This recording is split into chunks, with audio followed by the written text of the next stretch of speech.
You are listening to Leaders and Legends, a podcast produced by Veteran Strategies and featuring conversations with fascinating and impactful men and women who have shaped our world, our communities, and our history. My name is Robert Vane, Principal of Veteran Strategies, and your host for our discussion. You are listening to Leaders and Legends, a podcast presented by Veteran Strategies, a local veteran public relations enterprise, and sponsored by Girl Scouts of Central Indiana, Garmond Construction, Leaders and Legends LLC, the Grand Hall and Conference Center at Historic Union Station, the McGinley's Golden Ace Inn, and McAllister Machinery, your friendly neighborhood Caterpillar dealer. You may find all your sales and rental equipment needs at McAllister.com. We are pleased to announce our podcast is a member of the All Indiana Podcast Network in partnership with Wish TV. You may find Leaders and Legends at allindianapodcastnetwork.com.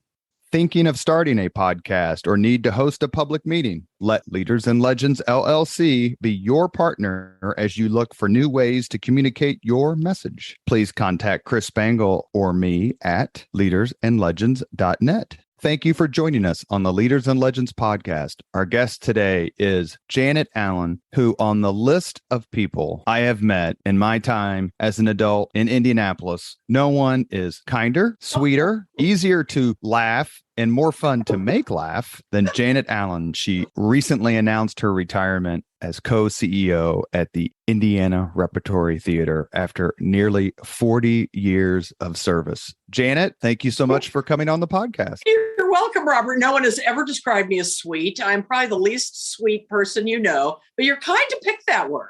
You are a diabetes carrier because you're just sweet as pie. I've never had an interaction with you that didn't involve a hug and didn't involve a really earnest and fun and sincere conversation. First, let me, on behalf of the podcast, congratulate you on your retirement and ask why, after nearly 40 years, have you decided to step away?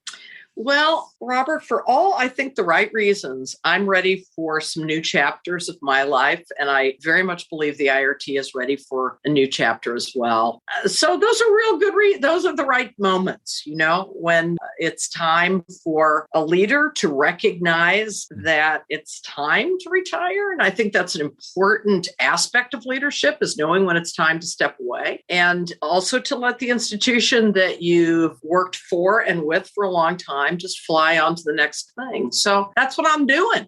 What drew you to the IRT in the first place? That is such a wild question. The IRT has been my work and artistic home for virtually all of my career. I started at the IRT right out of graduate school at IU. I then took a little break and moved to New York and freelanced. And then I had the opportunity to come back to the IRT as an associate artistic director. And I was one of those Midwestern kids who thought, as a theater maker, we had to spend some time in New York. And I'm very glad I did, Robert. But boy, did I realize I was a Midwesterner when I lived in New York. And very basic things really perplexed me about New York. I love to visit New York. I just got back from there. I saw Broadway shows for the first time in 3 years, which was so emotional. But I discovered that I was a Midwestern person. So the opportunity to come back to the IRT and serve it for another 35 years after I lived in New York was really a beautiful thing for me. It's very rare in our industry, Robert, now that people serve a single institution for as long as I have. Mm-hmm.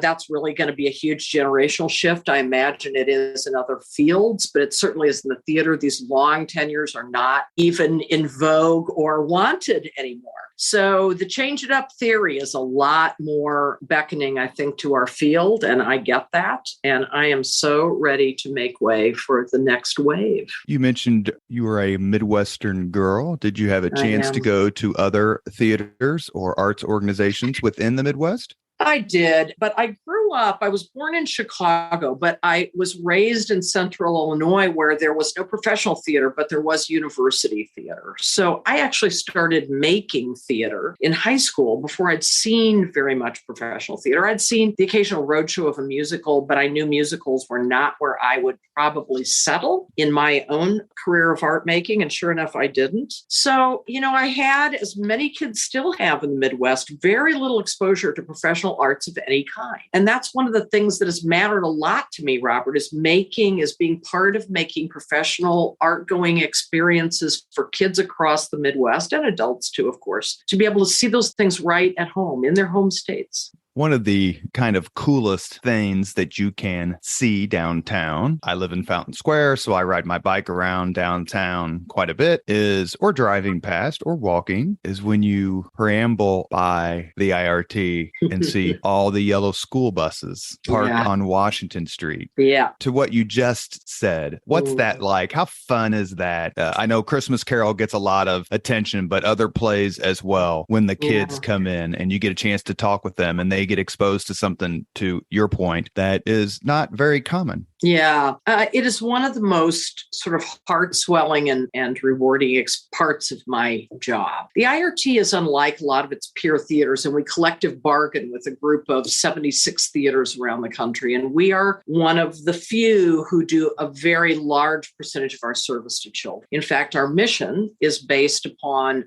40% of our performance schedule being aimed at children. That's a huge percentage, Robert, for most of our peers. There are fully youth-serving theaters or family-serving theaters, but we are not that. We serve both. So I love looking at all the yellow school buses. I love the questions the kids ask. Sometimes it's as much a reward, it's more of a reward for me to listen to them talk in post-show discussions and ask questions as it is to listen to them watch the play. Because for so many kids, this is an awakening. It may be an awakening to a piece of history they never understood. It might be an awakening to somebody who they have learned to believe is the other, whether it is an other racially or religiously or economically. So we really think of that as a mind expanding experience for kids. It is particularly powerful for kids of color, even more so now, to see their stories on stage, not just white stories. So there's just so many ways in which the experience for kids is super deep. COVID shut down our service to kids for a year and a half. It was horrible. It was the most horrible part of our experience of COVID. This past season, we did have students coming back,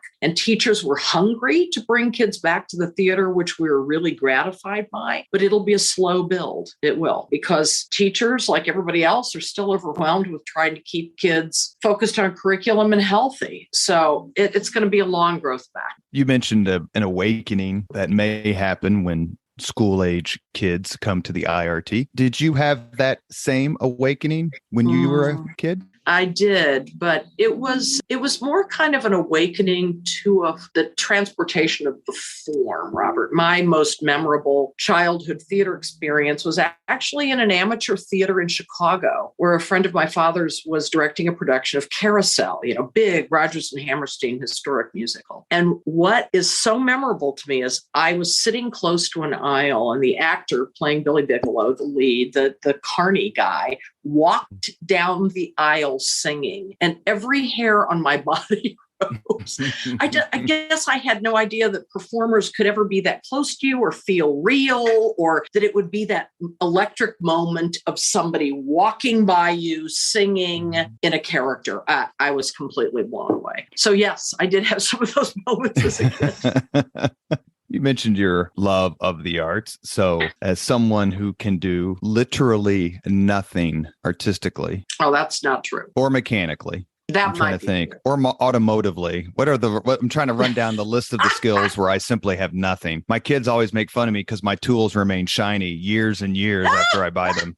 What was your particular talent in terms of art? Drawing, dancing, singing, painting? I'm going to first take you on that you can do nothing artful. And this is a misprision of what art is. So I'm just going to school you for a minute, Robert. You're going to have to live with it. I can appreciate it. Does that count as a skill? Absolutely. But also, and this is where and I think this is a kind of a Midwestern malaise, or maybe an American one, I'm not sure. We're taught to believe that art has to be special and different. But actually, art is all around you every single day. It's what you choose to put on in the morning. It's what you choose to cook or eat. It's what you choose to hang on your walls. It's what you choose to listen to or see, or what movies you care about. All that is art. We have art around us all the time. It's just whether we recognize that or not. So it's what you're attracted to on the street, what books you read, all that stuff is art. So I'm busy trying to break down those barriers of believing that art is rarefied and special. It's not. It's part of your life. Is there a specialness though when it comes to, without fussing with you, because I wouldn't do that, because then I would get the beat down, and I try not to get those on my own podcast. Is there something about a special talent that draws you to a certain aspect of art? Yeah, that wasn't a way true for me, but it was truer about what my parents led me to, Robert. Okay, my mother had been a dancer as a kid, and she took us to dance lessons. My father was a musician, a choir director, and a bunch of stuff like that. So he wanted us to learn to play piano. So I had exposure in terms of musculature of trying to learn those things as a little kid, long before I knew anything about theater. So those were ways in. I didn't stay in either of those forms. I am certainly not a dancer, and I no longer play the piano, although I hope to remind myself in retirement. But it was an exposure for me. I was taken by my parents because they cared about these things. So I sucked that up. You probably did that with your kids about lots of things. You just, basically what I would say to that is, after a certain period of time, I said to both of my kids, well, I have 3 children, but the 2 who lived with me at the time, I simply cannot take Radio Disney any longer. Yeah. I can't take Caillou or some god-awful kids cartoon. So I showed them Robin Hood with Errol Flynn and other movies, Star Wars, and started listening to the Beatles and stuff like that. I'm like, it's time to go beyond all these things. And actually, it was Bastille Day, July 14th, 2013. I took my kids, Andrew and Anna, to go see Paul McCartney. And it was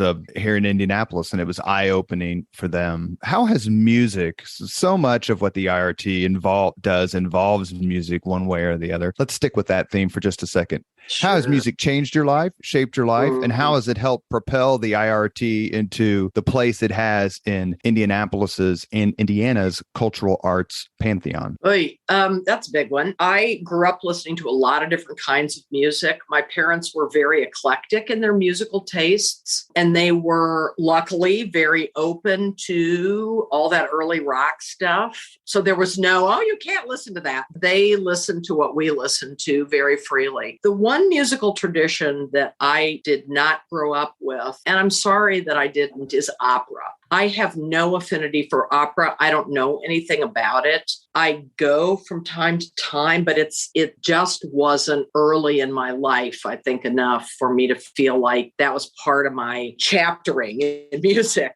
The reason that as you probably know, the IRT does not do many musicals, and we don't because of market saturation. There's 2 roadhouses here that bring Broadway musicals in. The Tarkington, oh my goodness, there's so many. Footlight, there's so many wonderful avocational theaters, community theaters, as well as the Broadway series here, where you can see massive musicals. So more for us, it's been about plays infused with music in one way or another, sometimes played live, often not. And composers, in fact, I've just gotten out of a day-long meeting with a composer. Composers are some of the most mysterious and prized artists to me. I get what an actor does because I work with them all the time. But lights and sound are big mysteries to me and so transporting emotionally that they are super key collaborators for us. I love that part of the form. So we revere them and we employ them and we hope that they will lift the work that we're making always. You are listening to the Leaders and Legends podcast. Our guest is Janet Allen. She's the Margot Lacey Eccles Artistic Director of the Indiana Repertory Theater. She recently announced her retirement after nearly 40 years of service. She's a wonderful friend and a true Hoosier champion of the arts and beyond that. When you see a play like Hamilton that just becomes a phenomenon, a cultural phenomenon, does that warm your heart and make you feel more optimistic about the future of the arts? Absolutely. And I will say that, some of the things that I heard about Hamilton before I ever saw it, Robert, first, thank you for those lovely compliments. They're very kind and very over the top. The first things I heard, like hip hop, like I thought I'm not going to get it. I'm not going to get it. This is not for my generation. But my children, my two youngest children, said, "Oh, please, can't we go?" And I, being a fairly parsimonious theater goer, said, "We will go." This was years ago now, Robert. I don't even know how many. I said, "I will go when you guys can find tickets for under $100." Well, that's, at that point, they were going for $300 and $400 on Broadway. But the Chicago sit down of Hamilton was about to start. And sure enough, it took them not very long, with their fingers dancing over the keyboards, to find tickets for under $100.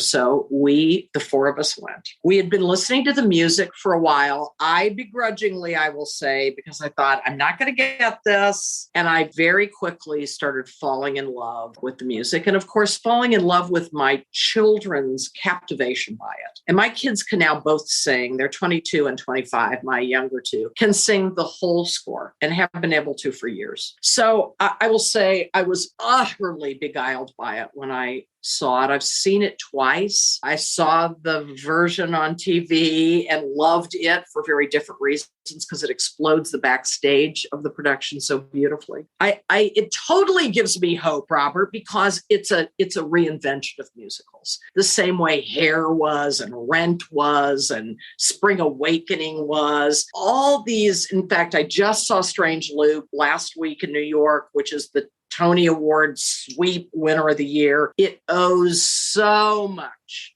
to Hamilton. And you just see these seeds of progress being handed off from composer and lyricist and book writer to the next. And it's dreamy to see that. Is Indianapolis's reputation nationwide? Is Indianapolis's reputation as an arts community stronger now than it's ever been? And even if it isn't, how much has it changed or grown since you started at the IRT back when Bill Hudnut was mayor? Wow, that's a complicated question, Robert. I would say right now it's not, because COVID decimated the performing arts here and everywhere. So all of us are making less work than we did 3 years ago or 30 years ago. And I don't think we quite yet know what the long-term impact of performing arts is going to be yet, what the COVID long-term impact is. Obviously, it changed a lot of people's viewing tastes and also mechanisms. It gave us all this, okay, we have to stay at home. We're going to consume a lot of media arts, and a lot of us got very comfortable doing that. So I think we're at a really perilous time to answer that question. There have been junctures when I've been worried about our national reputation, and when this may not be exactly what you were asking me, Robert, but I'm talking about reputation among artists. Okay. There have been times when that reputation has been negatively impacted by various pieces of legislation that were viewed and are viewed as negative to artists, and particularly negative to diverse people or queer people, or, a lot of our field is very open-armed. And we have historically, and I mean 2,000 years of history, we have been a field where people who might be considered outside voices or outcasts, that's a very value-laden word, but people who don't fit in maybe can be heard, can have voice. Outcasts, not through their actions, but through the attitudes of others. That's excellent. Thank you for that context. So I will say that we work very hard and mostly very successfully at the IRT to make artists feel very welcome and comfortable in Indiana. And generally, we do pretty well about that. But, the one time, and I'll just come out with this, the one time a person of color, and it's happened a lot more than one time, or a queer person gets jeered at on the street in Indianapolis, it sends us back, way back. So I'm very focused on those pieces of welcome and safety and belonging, so that we can continue to bring top flight artists from all over this country here and have them be comfortable. And we say to them, we want to create conditions where you can make the best art of your careers here. And remembering, Robert, that, between 70 and 85%, depending on the year, of the artists who are working here do not live here, because there's not enough. There's not a big enough professional theater community. This isn't a big enough pool from us to hire from.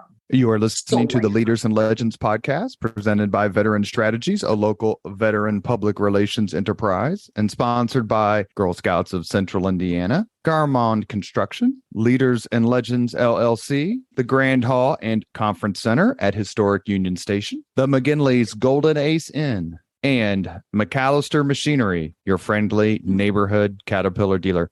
Should mention that patriarch and chairman whom we lost, P.E. McAllister, was such a huge champion of the arts here in the city. Sure was. Yeah. And is, I'm sure, hugely, hugely missed by not only you, Janet, and the IRT, but other arts organizations as well. Absolutely. A pioneer. Mm-hmm. And had his own opera awards. Yes, he did. Typical of P.E. He fell in love with something and says, okay, now how can I be more supportive than anyone else? Yeah. God love him. Yeah. Is there a particular Hoosier leader and or legend you admire most? Oh gosh, that's a hard question, Robert.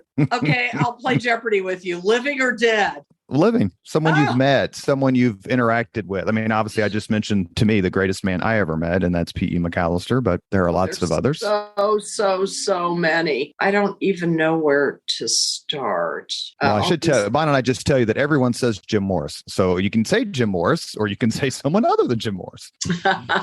Or Richard Luger. I never met Richard Luger. Sadly, I'm very sorry that I didn't, because I admire him enormously. Actually, the first person that sprang to mind, I will say, is Bart Peterson. Bart was a huge champion for the arts when he was mayor, but there have been many. Bill Hudnut was certainly a big champion for the arts. Bill Hudnut saved the IRT when it was foundering in debt in the mid 80s. There have just been so many, but I also admire long-term arts leaders from this community. So many of them. I don't know. I didn't know, Alan. I will say you're talking more about funders than anything. And I will tell you one.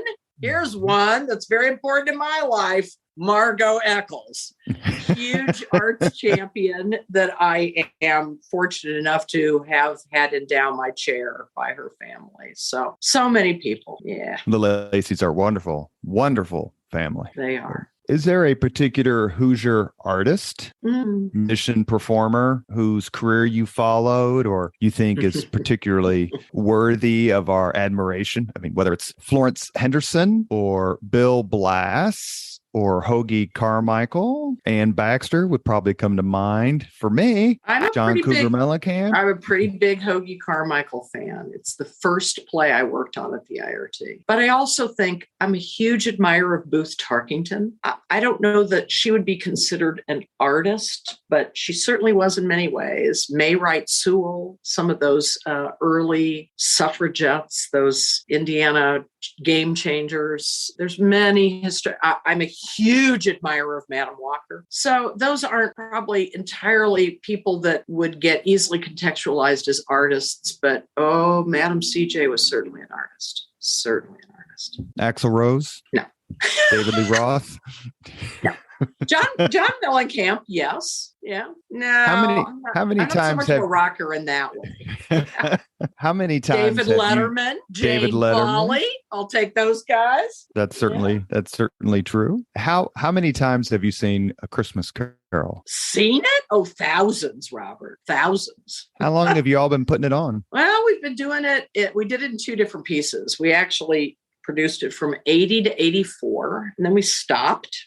Then we started again in 96, and we've produced it save for the first year of COVID. So save for winter 20 every year since 96. I have directed, I don't know, a few of those, Robert. I don't know, maybe a handful. I don't really know how many I've directed. I've produced 27 of them. I've worked on all of them in one way or another. And I'll say that I fall in love with Dickens all over again every year. I'm not lying. I'm not being cute with you. I really do. I really do. When you go to, the last time I saw a play in another theater, I saw Phantom of the Opera in London. Okay. And the theater was, of course, beautiful. But when I looked at the production, I was struck not because the IRT has the same quality, but because for some reason I expected the London performance to just be more. Because it's London, because it's Her Majesty's Theater and all that. When you Yeah. go to see other plays, do you bring back ideas and go, hey, I want to do that? Absolutely. It's the main reason I've gone to the theater. And in fact, I'm really curious what going to the theater is going to feel like starting next July 1st after I retire. I won't be looking at it the same way. And I'm fascinated by a number of things about that. First, I'm fascinated whether my eyes will just need a break from theater viewing. I don't know. And I'm also fascinated to see just how I will metabolize this art form I've dedicated a lot of my professional life to. I will be free of certain things, Robert. One of them is I count actors like crazy because actors are cost centers. So it's very related to budget. And I won't have to count actors anymore. When I go to theater in London and I see some big, huge thing on the West End, what I'm most depressed about is how many actors they can afford to put on stage. And that's really hard for us to put, 30 actors on stage. So I want to stop bean counting. That's a fair point. Is there a particular genre of play that is the most popular or lucrative for the IRT? Like we must do this every year because if we don't do this, we sacrifice revenue. And there's there's watching an episode of Law and Order with my kids, and it involved some murder of this and that arts involved. And one of the guys being interviewed by the cops said, "Well, detective, there is no art without money." True that. And in fact, murder mysteries is one of the big genres that sells, Robert, and particularly murder mysteries that have a title that people recognize. So, my Agatha kids and Christie, I cannot wait to go to Clue. There you go. We can't wait to go to Clue this year. That's why it's on this bill, man. So bring people back into the theater.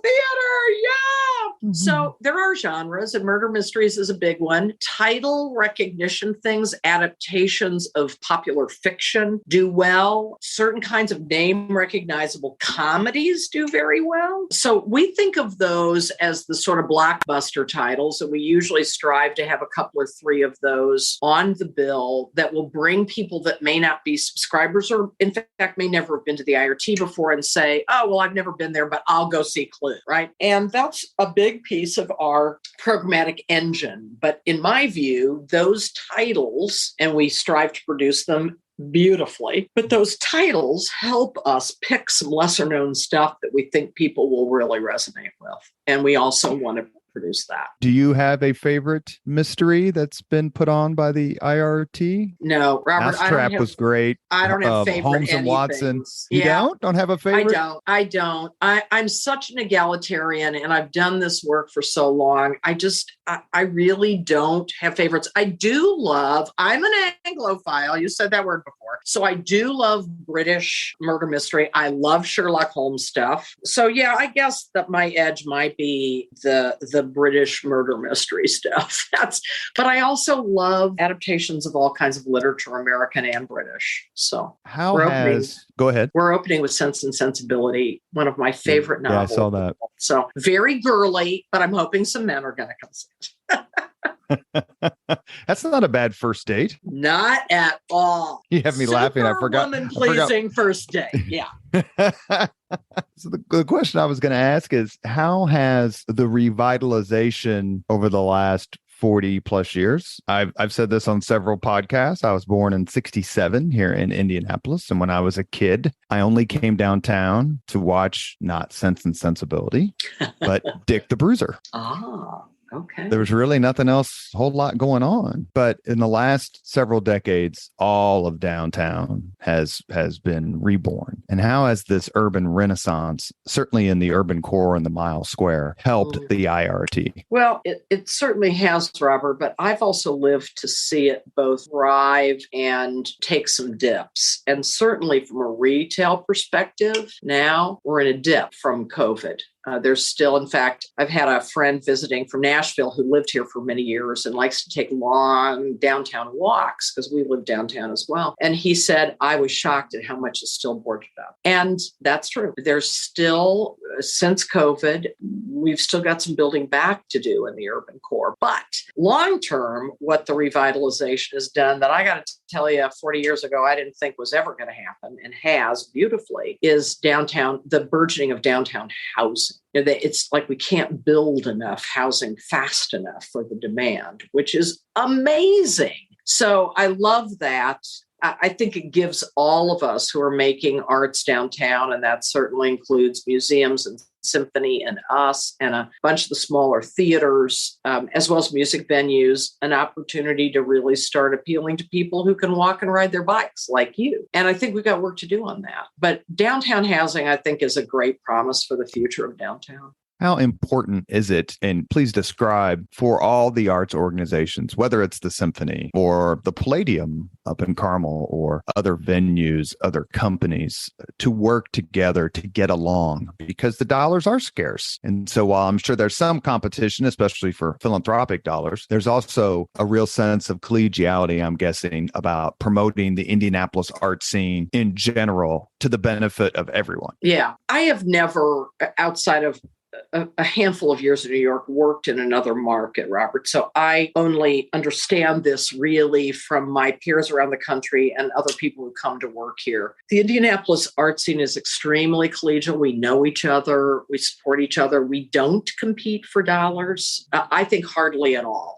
in a negligible manner. When the Murat was about to come online, now, what was that, 25 years ago, probably, there was so much chatter about, oh my God, they're going to axe out your market share. That's not how it works. How it works in almost every community, certainly every community that I've ever heard of, is more arts makes more boats rise. Okay. And that's just how it is. It sounds very Pollyanna-ish, but the more opportunities there are for people to go to the theater, the more likely they are to look around at what other theater there is to go to. So we are extraordinarily collegial. And I will say during COVID, which is clearly a recurring theme of our conversation here, Robert, we're still in it. We're still in it. Yeah. And it's still very, very, very top of mind for me. The Arts Council of Indianapolis gathered us together in biweekly Zoom meetings to commiserate, to learn from one another, to figure out what best practices could be. And it was invaluable. And they also, at that point,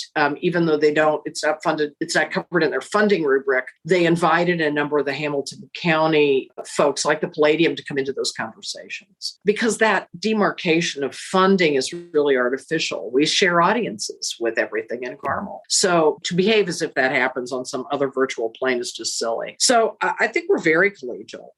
A lot of us talk all the time, even cross-disciplinarily. Could there be more collaboration? Sure, probably. But I think this is a community in large part led by the values of the Lilly Endowment to say, we want you to work together. Tell us how you can work together. And that's had decades of impact.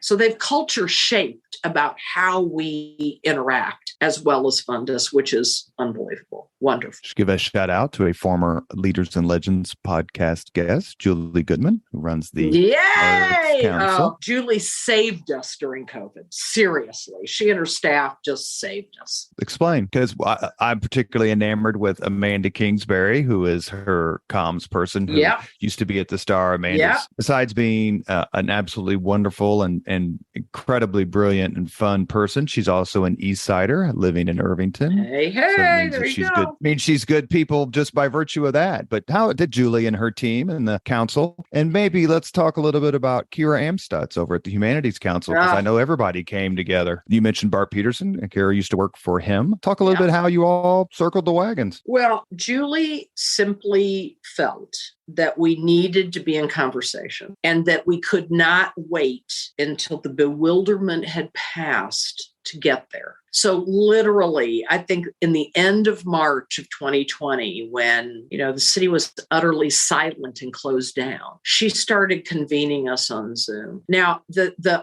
arts and culture community is aided by the fact that we have this thing called cultural consortium of arts professionals. So there was already a body that used to meet live that then she started convening on Zoom. And that platform platform has now continued for more than 2 years. We meet less often, but we continue to meet. And the Arts Council also hired a consultant. What's Sarah's last name? Oh, God. Sarah's a local lawyer and consultant who Julie hired to be our COVID information expert collector. So we didn't all have to take time to do our own research. That was a massive gift. And then just talking about the opportunity to talk and the encouragement to talk frankly about what we were all encountering was amazing. And then, of course, it made us feel less isolated and alone. And then when George Floyd was murdered, she very quickly built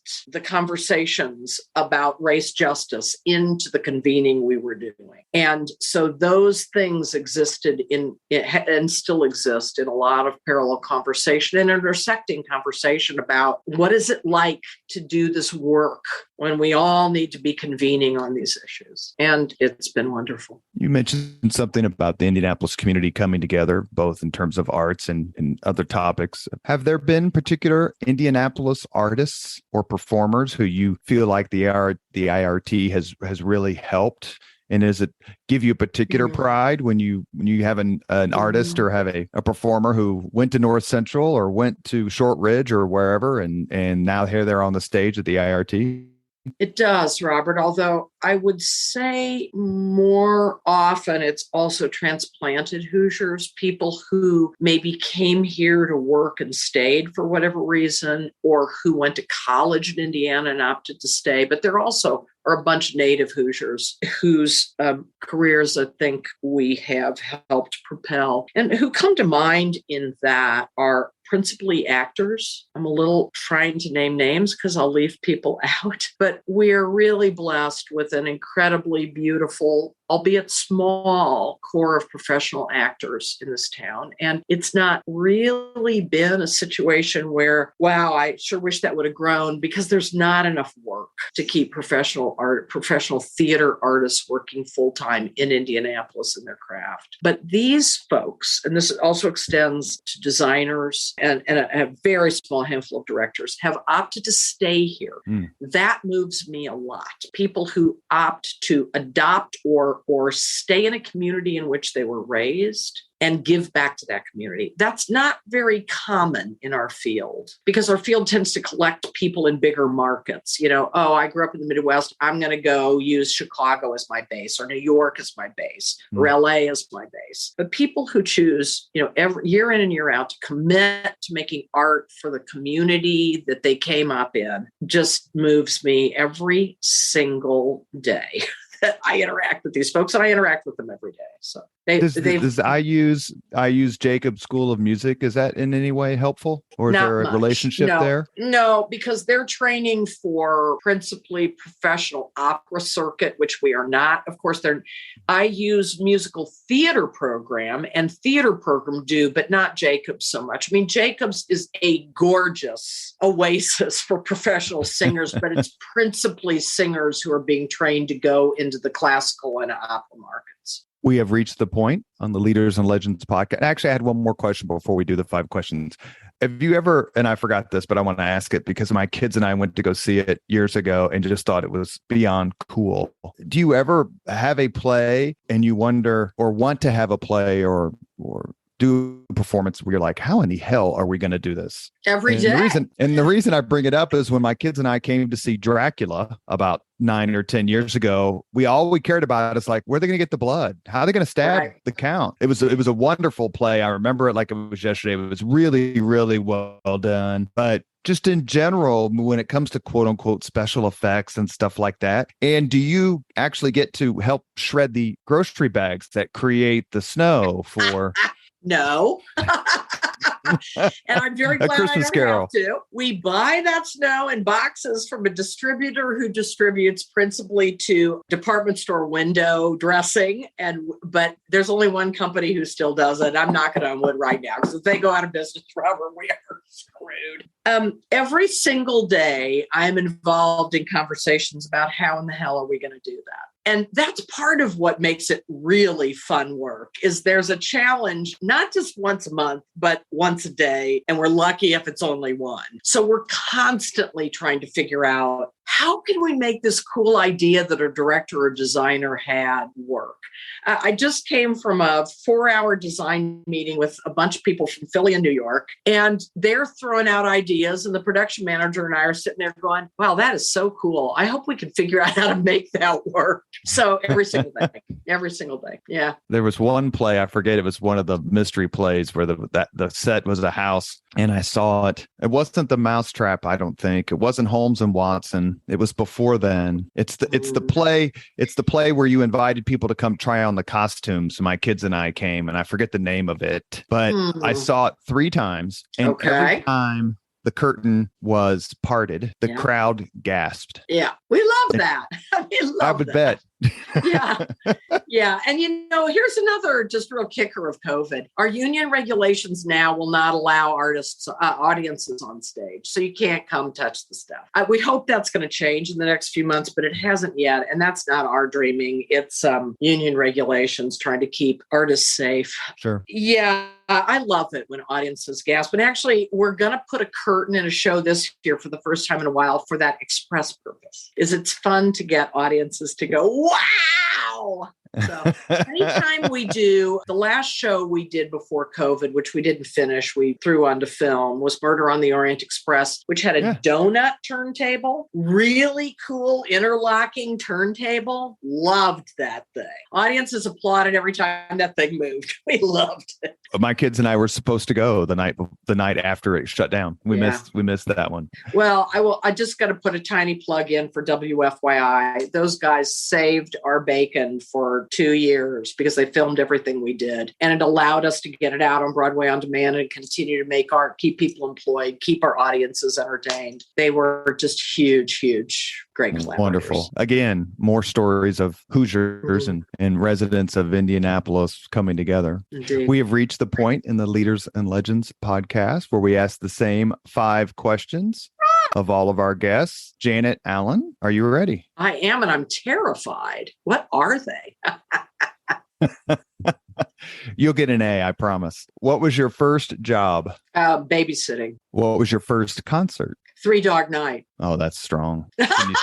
That's good. You don't even remember Three Dog Night. I'm so much older than you are, Robert. Well, my brothers and sisters are all 10 years older than me. So yes, I remember stuff like that on 8-track. Three Dog Night. Yeah. I want bell bottoms. Oh God, yes. Love them. Don't have any anymore, but loved them back in the day. Yeah. Did you take your pet rock? No, I didn't do a pet rock. You could see, that's my favorite question of the 5 questions, just because the concerts are too funny. They tell you a lot, don't they? Yeah, they do.